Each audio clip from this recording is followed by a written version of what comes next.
Hello, I'm Lindsay Collins, And I'm Gabriel Barahona. and today we'll be discussing the 5 types of work-related injuries covered in CTDs. So first, we should start off with mentioning what a CTD is. So a CTD is a cumulative trauma disorder, and these include injuries of the muscular skeleton system, which include joints, muscles, tendons, ligaments, nerves, and blood vessels. And today we're especially going to look at how these affect those in the workplace and what kind of jobs are at risk for getting CTDs. So some of the common causes of CTDs are repetitive motions, forceful exertions, awkward or static positions, mechanical compression of soft tissues, fast movement, vibration, mental stress, and also a lack of sufficient recovery time.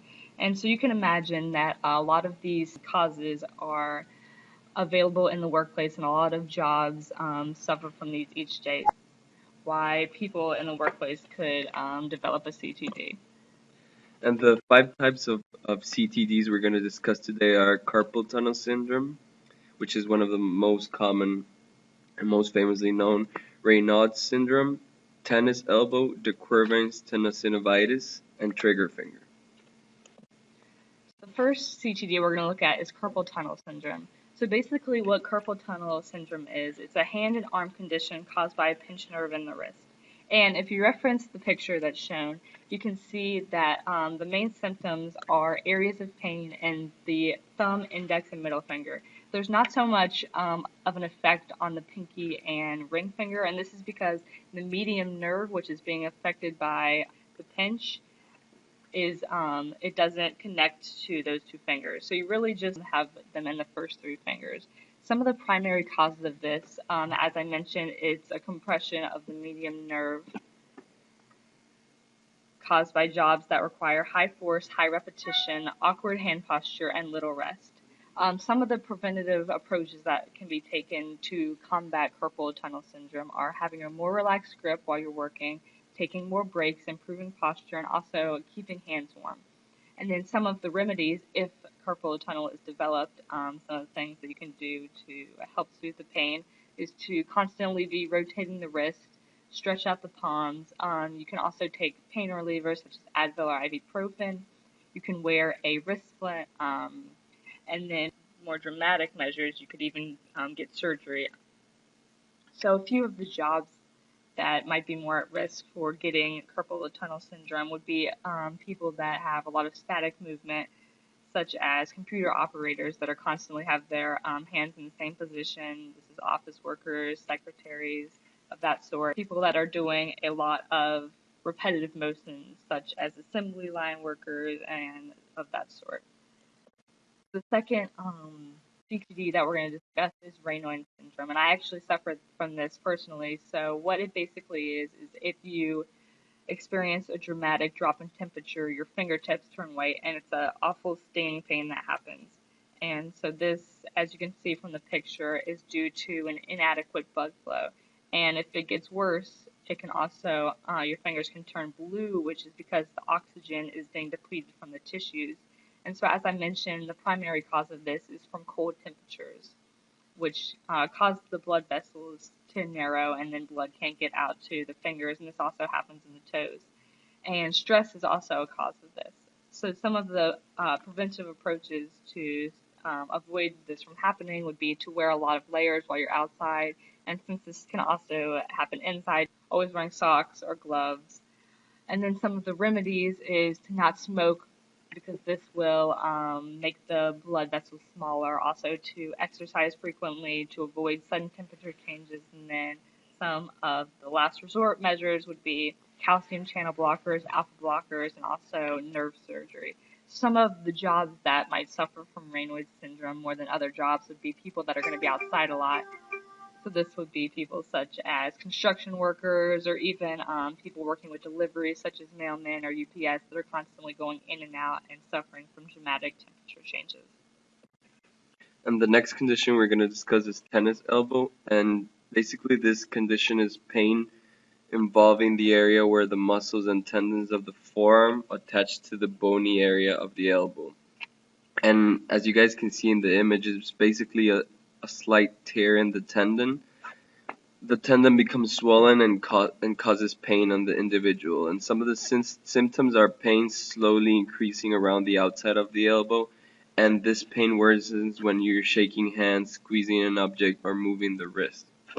Some of the primary causes of tennis elbow is basically the overuse of arm, forearm, and hand muscles.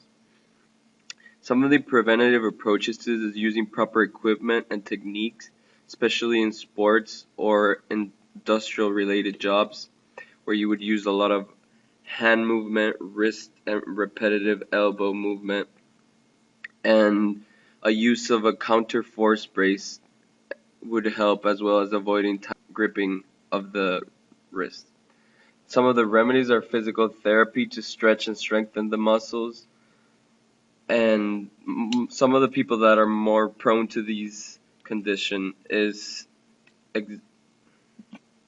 are golfers, baseball players, gardeners, landscapers, house cleaners, people that vacuum, sweep, and scrub a lot, carpenters, mechanics, and assembly line workers who are pulling and pushing handles constantly throughout the day.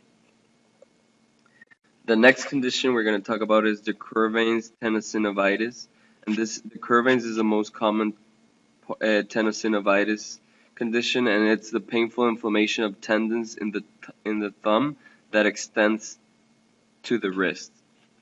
Some of the symptoms for this condition are a lot of pain along the back of the thumb directly over the two thumb tendons, and thumb motion becomes difficult and very painful, specifically when you're pinching or grasping objects. Some of the primary causes are the overuse, a specific thumb injury, repetitive grasping, and it can also be inflammatory conditions such as arthritis in a person who suffers this condition. Some preventative approaches is relaxing your grip, not overusing your thumb after you feel this pain, and as well the use of proper equipment in jobs such as machine workers and assembly line workers. Some of the remedies would be, depending on the pain, they recommend to wear a splint 24 hours a day for 4 to 6 weeks to immobilize the area and refrain from any activities that aggravates such condition. And in such drastic measures, you could use surgery to eliminate the friction.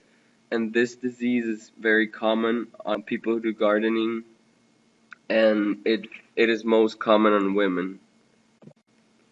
And the last condition we're going to discuss is trigger finger, and this is a painful condition that causes the fingers or thumb to catch or lock when bent. Some of the symptoms are soreness at the base of the finger and painful clicking or snapping when bending the finger.